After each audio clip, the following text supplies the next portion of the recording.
Makna kata setiap benda yang aku ajar ni akan aku tunjukkan macam mana cara kita nak guna SNR, macam mana kita nak guna engulfing, macam mana kita nak guna trendline. Kita gabungkan semua benda tu, jadikan satu untuk kita cari setup. Trader No 7 in action! Are you ready? Hey, hey, hey, hey!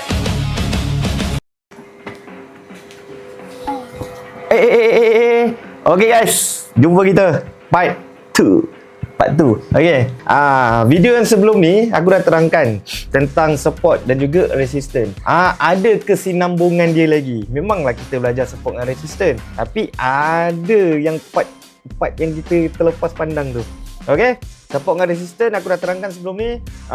Support tu adalah bahagian lantai, resistance tu adalah bahagian rumah. Kalau korang yang tiba-tiba jumpa video ni, korang stop dulu, korang pergi video ke belakang, scroll ke atas, cari dulu SNR. Okay, baru masuk balik dalam video ni. Sebab apa? Takut korang tak faham. Okay, jom tanpa basa-basi, kita pergi dekat kita punya screen.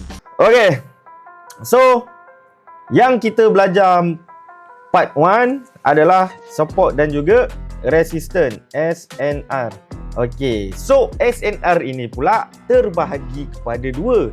Okay, let's say zone support itu. Okay, kita tengok. Ini adalah, kita anggap ini adalah rumah kita lah. Kita duduk apartment, kondominium ke, macam buruk je tu. Sekejap aku buat kondo yang elok sikit untuk korang lah. Macam tu. So ini tingkat 1, 2, 3, 4 tingkat lah. Okay, macam aku cakap, zone support itu adalah lantai dia ni. Lantai. Okay, lantai. Okay, let's say kalau kita based on pada chart, price naik sampai dekat lantai ni, dia turun. Dia naik sampai dekat sini, dia turun.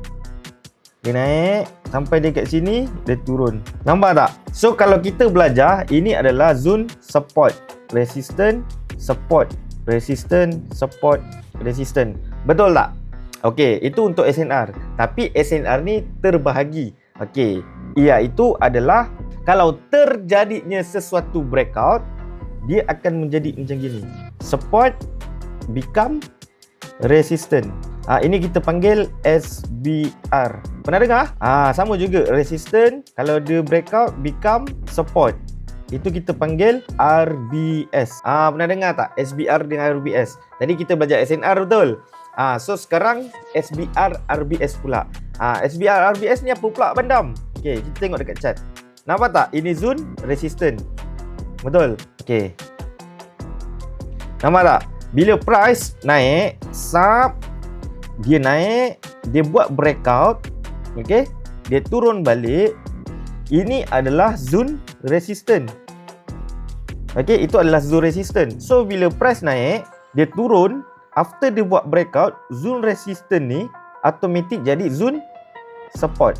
Sebab tu dia jadi RBS, resistance become support. Bila resistance ni dia buat breakout, dia pull back masuk dalam zone resistance ni, zone resistance tu automatic jadi zone support.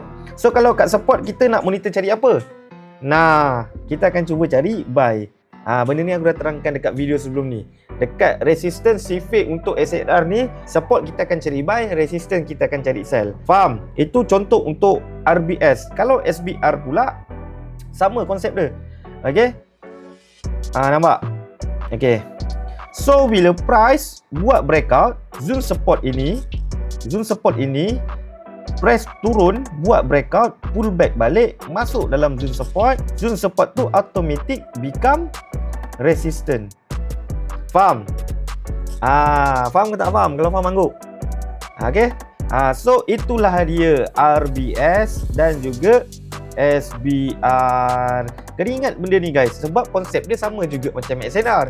Cuma benda ini terjadi bila mana market itu membuat breakout. Okay, kalau lepas market buat breakout, barulah terjadinya SNR ini. Faham ke tak faham?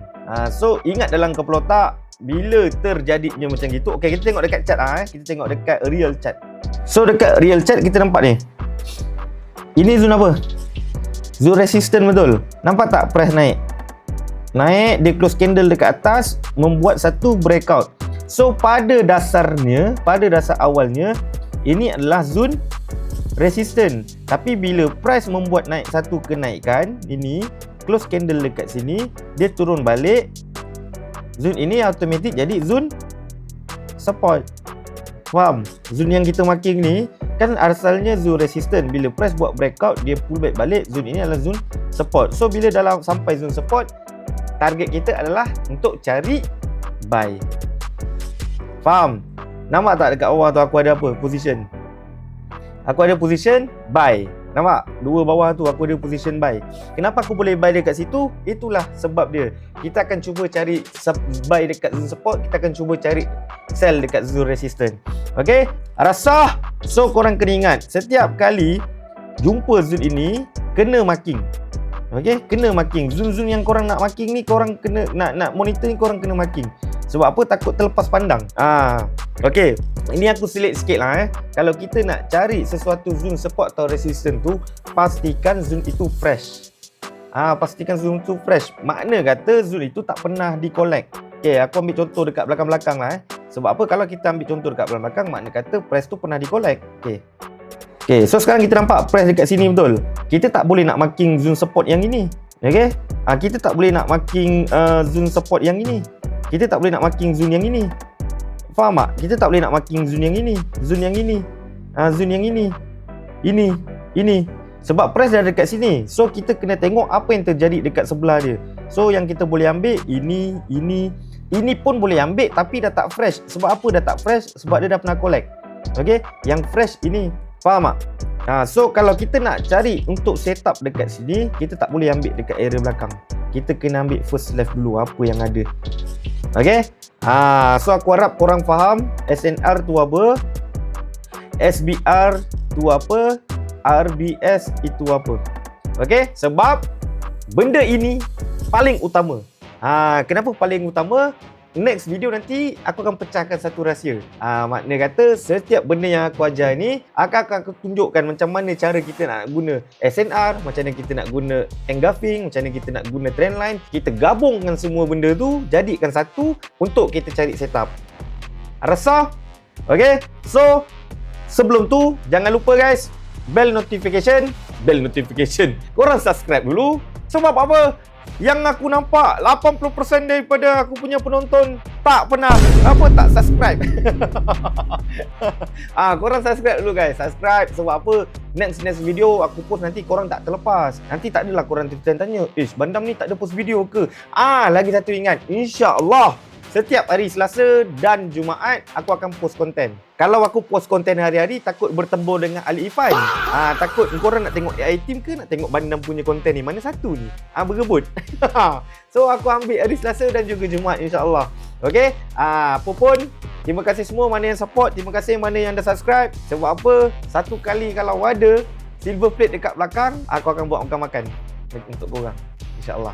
Okey? Apa pun, terima kasih semua. Ingat guys, ilmu dulu, baru biru.